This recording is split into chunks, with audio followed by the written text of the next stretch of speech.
Welcome back, everyone. This is Right Now streaming on the CBS 8 app. Time right now is 9:43. Want to begin our coverage now of the very latest happening in the Larry Millete murder trial.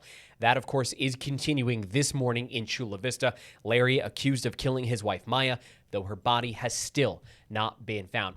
Yesterday, Maya's father retook the stand following an emotional outburst that occurred on Tuesday. Also taking the stand, Maya's sister, Mari Chris, who has been so pivotal in all of the searches for her sister. News 8's Jenny Day was at the South Bay Courthouse. She will join us after the report. Court resumed today with Maya's dad back on the stand. It abruptly ended yesterday after he started sobbing and screaming at his former son-in-law, saying, "Why? Why did you do this?" It was emotional. Today, however, he composed himself and went on to testify about the day he found out Maya was missing. Millete murder trial day 3. The victim's own father testifying he noticed growing problems in the couple's marriage. Pablito Tabalanza also took jurors through the day he found out Maya was missing, saying he showed up to the Millete home, asked Larry where she was. He said upstairs, so they went upstairs together. The bedroom door was locked. He called her name, repeatedly knocked, asked Larry to open the door. He did with a key, but Maya was not inside. He said he noticed her credit cards were on top of a desk. Then Larry said maybe she went hiking, told the dad not to worry, and said he would always take care of her. Another part worth mentioning, Maya's dad said about a month before she went missing, they all were at a party. Larry told him he had a gun and said he wanted to kill someone. The defense questioned why he never told Maya. The father said he thought Larry was kidding. The second witness to take the stand was Mara Chris, Maya's oldest sister. A lot of family photos were shown from holidays and birthdays. There was a lot of talk about their close relationships, how frequently they all spoke, the trips they took to Glamis, Parker, and Hawaii. Prosecutors driving home the point Maya would not have left on her own. She had been active on the family group chat hours before the state says she was killed. Hawaii is actually where Maya and Larry met and were then married more than 20 years before there were any reported issues in the marriage. Mara Chris says she could tell there was tension, testifying Larry called her for advice in 2020. Then a little over a week before she disappeared, Maya opened up to her siblings about wanting a divorce. Mara Chris then said when her calls to her sister were only going to voicemail, she also showed up at her house, said Larry did not at all seem concerned and never helped search. She called 911, voiced concerns about domestic violence, and this investigation ensued. There were more tears today in court. Cross-examination continues tomorrow. So as for the schedule, the next few days, court is only a half day tomorrow, nothing Friday or Monday because of Memorial Day, and then it will likely resume with Chula Vista Police testifying on Tuesday. In Chula Vista, Jenny Day, News 8. All right, welcome back in. And as you can see, Jenny Day now joining us here. Jenny, I think for a lot of people, they were taken aback, obviously, by news, and understandably so, that someone like Maya's father had this emotional outburst. And when I say taken aback, it's just more so just a wow. This was our first sort of like fireworks moment here in this trial, which we knew was going to be emotional. However, yesterday, much different when he retook the stand, right? Yes, absolutely. And you know, everyone is understanding of his emotions. He is, of course, allowed to cry on the stand and show his emotion. And but it happened so suddenly, and because he was answering a handful of questions about the Millete marriage, just what he had observed. He went through all of the day that he found out Maya was missing, and then just started absolutely sobbing, saying, "I love my daughter. Why? Why did you do this?" Just screaming again at his former son-in-law, who really just sat there kind of emotionless. And it's been heavy. It's been heavy. Of course, I've been covering this case for almost 6 years now. So many people in our community have been so invested. We're part of the search parties, attended vigils. And so this has just really touched so many of us in so many ways. And again, the Millete family just really wants to know where she is. So yeah, just a lot of emotion from her father in court. So what were the instructions? How were the jurors essentially told to sort of treat what happened yesterday? I know that might be going back to a little bit of yesterday, but I think for the viewers at home, they really want to understand what the instructions were given and then sort of how instructions began on Wednesday. So the defense even asked for a mistrial following his emotions in court. Court really ended very abruptly. He cleared the jurors out, the judge, and then cleared the gallery. And then ended court for the day around early, around 3:30, instead of going until 5. So again, the defense asked for a mistrial. It was not granted by the judge. And then he told the jury the next day, of course, you can take into consideration his emotion, but basically you need to disregard him basically making an accusation against Larry saying, why did you do this? So they were just told to ignore that statement. As we said at the top of this, anybody who's been working in this market, been working on this story, has probably met Mari Chris. Yes. She has been the one who's been instrumental in obviously organizing a lot of the searches for her sister. She has been obviously up front and center over the custody battle for the children. Yeah, she's got them now. Yeah, and she has them now. What was her testimony, the overall tone? We'll start with obviously the prosecution questioning her. Yeah. Where was the questioning going? Because looking at the notes, it appears essentially they were trying to establish that Mari Chris was a witness to the deterioration of their marriage and may have been a witness to what they are. Because again, they're using a lot of circumstantial evidence here, but witnessing to maybe reactions to how it is that Maya may not have been happy.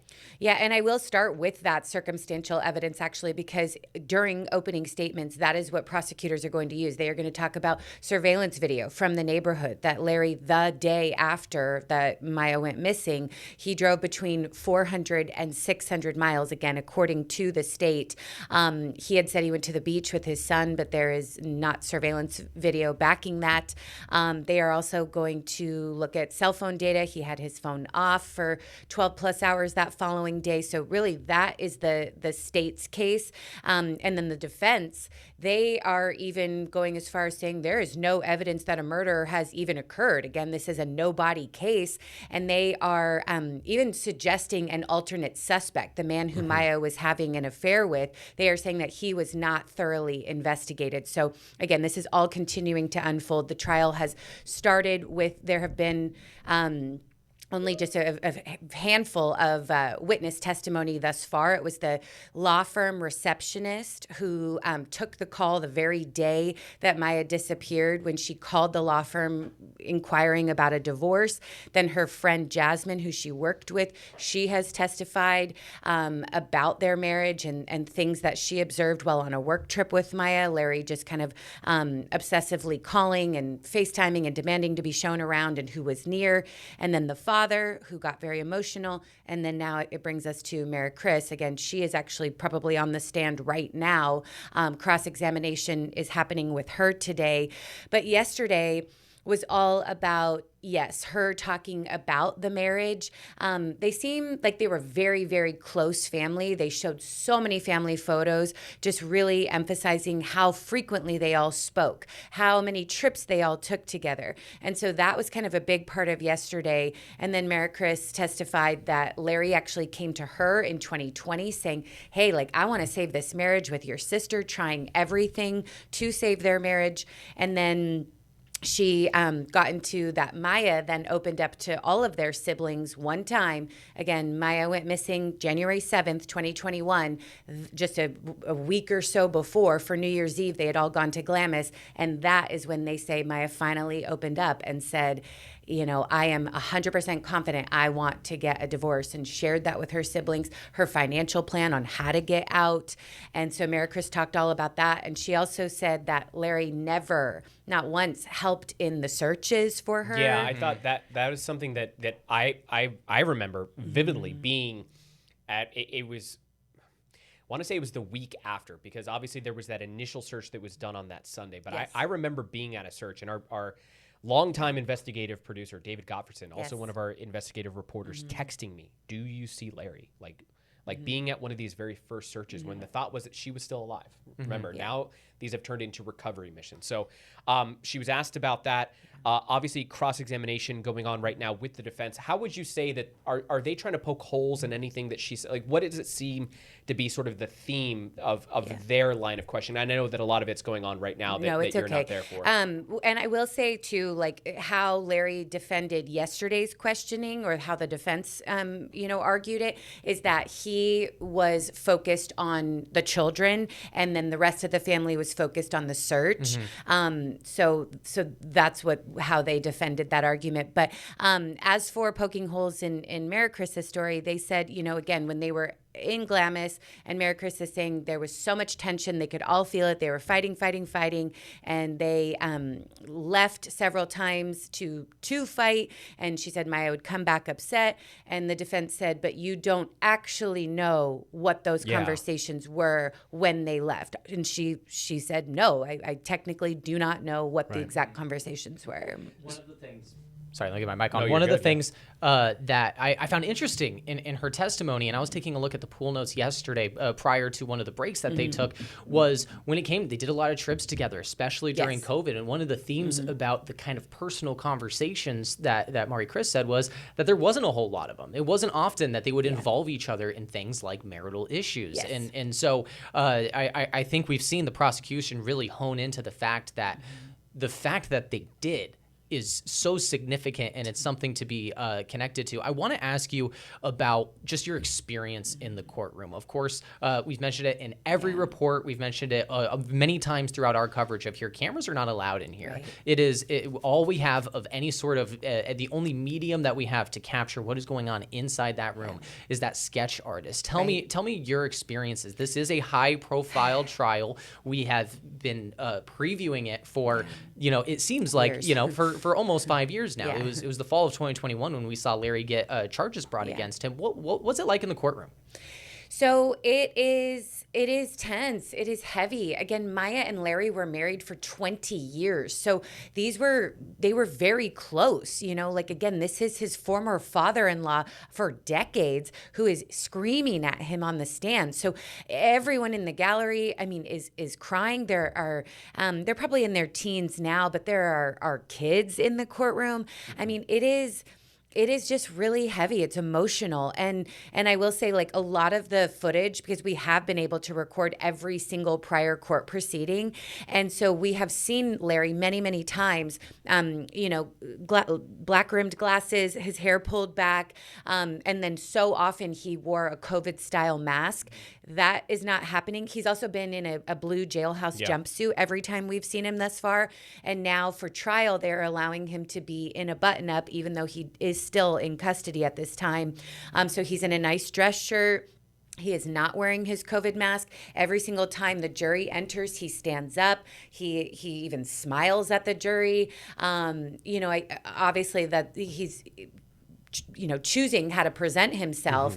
And, it's his entire both sides of his family there in the courtroom. There's a lot of tears every single day from people on the stand and people in the gallery.